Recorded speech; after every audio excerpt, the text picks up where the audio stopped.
ಹಾವೇರಿ ಜಿಲ್ಲೆಯ ಹನಗಲ್ ತಾಲೂಕಿನ ನರೇಗಾ ಗ್ರಾಮದಲ್ಲಿ ಕಾರ ಹುಣ್ಣಿಮೆ ಹಬ್ಬದ ವೇಳೆ ಎರಡು ಗುಂಪಿನ ನಡುವೆ ಘರ್ಷಣೆ ನಡೆದಿದೆ.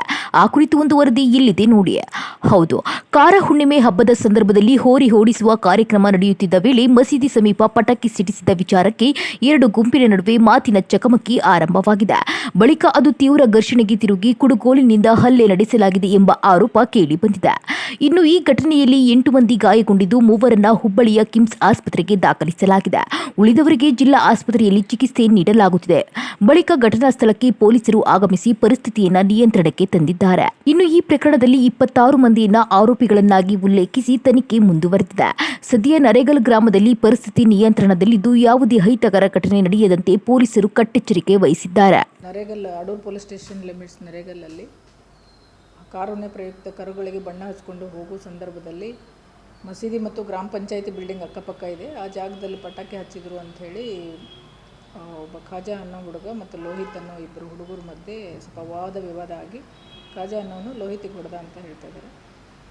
ಈ ಕುರಿತು ಒಟ್ಟು 8 ಜನ ಈಗ ಹಾಸ್ಪಿಟ್ಲಲ್ಲಿ ಅಡ್ಮಿಟ್ ಆಗಿದ್ದಾರೆ. ಅದರಲ್ಲಿ 3 ಜನ ಕಿಮ್ಸ್ಗೆ ರೆಫರ್ ಆಗಿದ್ದಾರೆ. ಇನ್ನೂ FIR ಆಗಿಲ್ಲ. ಈ ಘಟನೆ ಕುರಿತು ನಾವು ಈಗಾಗಲೇ ಸ್ಥಳಕ್ಕೆ ಭೇಟಿನೂ ನೀಡಿದ್ದೀವಿ. ಗ್ರಾಮದಲ್ಲಿ ಯಾವುದೇ ಇದು ಶಾಂತ ರೀತಿಯಿಂದ ಇದೆ. ಎರಡೂ ಕಡೆ ಮುಖಂಡರಿಗೆ ಮತ್ತು ಲೀಡರ್ಸ್ಗೆಲ್ಲ ಮಾತಾಡಿದ್ದೀವಿ.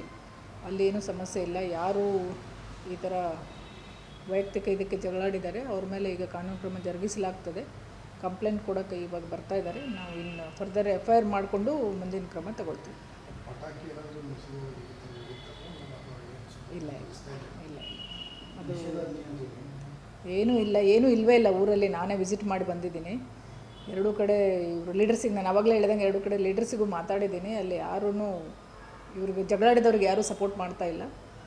ಮತ್ತು ಶಾಂತ ರೀತಿಯಿಂದ ಇದೆ. ಏನು ಸಿಚುವೇಶನ್ ಏನು ನಿಷೇಧಾಜ್ಞೆ ಹಾಕುವಂಥ ಪರಿಸ್ಥಿತಿ ಏನೂ ಇಲ್ಲ ಅಲ್ಲಿ. ಬಟ್ ನಾವು ಬಂದೋಬಸ್ತ್ ಹಾಕ್ಕೊಂಡಿದ್ದೀವಿ. ಹಿನ್ನೆಲೆ ಏನೂ ಗೊತ್ತಾಗಿಲ್ಲ ಇನ್ನೂ. ಬಟ್ ಮೋಸ್ಟ್ಲಿ ಇದೇ ವಿಚಾರಕ್ಕೆ ಅವರು ಅಲ್ಲಿ ದಾರಿ ಹಾದು ಹೋಗುವಾಗ ದಾರಿಯಾಗ ಪಟಾಕಿ ಹಚ್ಚಿದ್ದಕ್ಕೆ ಯಾಕೆ ಹಚ್ಚಿದ್ರಿ ಅಂತ ಕೇಳಿದ್ರು ಅಂತ ಇವಾಗ ಹೇಳ್ತಾ ಇದ್ದಾರೆ. ಇನ್ನೂ ಕಂಪ್ಲೇಂಟ್ ರಿಜಿಸ್ಟರ್ ಆಗಿಲ್ಲ.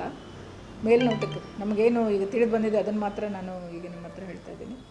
ಫರ್ದರ್ ಆ್ಯಕ್ಷನ್ ತೊಗೊಳ್ತೀವಿ. ಈಗ ಏನು FIR ಆಗುತ್ತೆ ಅದಾದಮೇಲೆ ಯಾರು ತಪ್ಪು ಮಾಡಿದಾರೋ ಅವ್ರ ಮೇಲೆ ಆ್ಯಕ್ಷನ್ ಆಗುತ್ತೆ.